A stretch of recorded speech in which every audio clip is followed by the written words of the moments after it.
No lo sabía, de Paul Auster. Mi esposo murió repentinamente a la edad de 31 años. El siguiente fue un año de una enorme tristeza. Me asustaba estar sola y me sentía totalmente incapaz de educar a un hijo de 8 años sin que tuviera un padre a su lado. También fue el año del no lo sabía. Resulta que el banco cargaba unos gastos de administración en las cuentas corrientes con saldos inferiores a $500 y yo no lo sabía. Mi seguro de vida era temporal y no vitalicio y yo no lo sabía. A mí siempre me habían protegido mucho y, al quedarme viuda, fue como si hubiera quedado incapacitada para manejarme sola en la vida. Me sentía amenazada en cualquier circunstancia por las cosas que no conocía. Para ahorrar en la compra, planté una huerta cuando llegó la primavera. Más adelante, en julio, compré un pequeño congelador, con la esperanza de poder ahorrar todavía más en la compra de alimentos. Cuando llegó el congelador, el repartidor me advirtió que dejase pasar unas horas antes de enchufarlo. Tiene que asentarse el aceite, dijo. Si lo enchufa demasiado pronto, podrían saltar los plomos o quemarse el motor. Yo no sabía nada sobre aceites ni congeladores, pero sí sabía sobre plomos que saltaban. La instalación eléctrica de nuestra casa había sido hecha por un electricista demente y más de una vez había pasado por aquella experiencia. Unas horas más tarde, por la noche, volví al garaje para encender el congelador. Lo enchufé, retrocedí y esperé. Se puso en marcha con un ronroneo, sin que saltara ningún plomo ni se quemara el motor.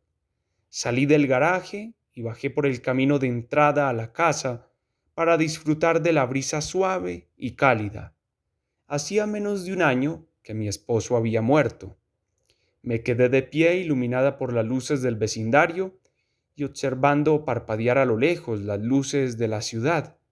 De repente, todo se apagó. Oscuridad total. Mi casa se quedó a oscuras. Todas las casas del vecindario se quedaron a oscuras. Toda la ciudad se quedó a oscuras. Al tiempo que me volvía para mirar hacia mi garaje, donde acababa de enchufar mi pequeño congelador, me oí decir a mí misma: «Ay, Dios mío, yo no sabía». E inmediatamente me reí en voz alta. Había hecho saltar los plomos de toda una ciudad al enchufar mi congelador demasiado pronto. ¿Era eso posible? ¿Era yo la responsable? Entré en la casa corriendo y encendí el transistor para escuchar la emisora de la policía. Oí sirenas a lo lejos y temí que vinieran a buscarme. La viuda del congelador. Pero luego oí en la radio que un conductor borracho había embestido y arrancado de cuajo un poste del tendido eléctrico en la carretera principal. Me inundó una sensación de alivio y de vergüenza a la vez. Alivio por no haber sido la causante del apagón y vergüenza por pensar que podía haberlo sido. Allí, de pie, también sentí que el miedo que me había atenazado desde la muerte de mi esposo había sido reemplazado por otro sentimiento. Lo que sentía estaba a medio camino entre la ligereza y la alegría. Me había reído de mi estupidez al tratar de calibrar el alcance de mi poder y en ese momento me di cuenta de que había recuperado el sentido del humor. Había vivido un año de no lo sabía, lleno de dolor y de miedo. La tristeza no me había abandonado, pero en lo más profundo de mi ser todavía podía reírme. La tristeza me hacía sentir poderosa. Después de todo, ¿no acababa de dejar a oscuras a toda una ciudad? Linda Marinette, Middleton, Wisconsin.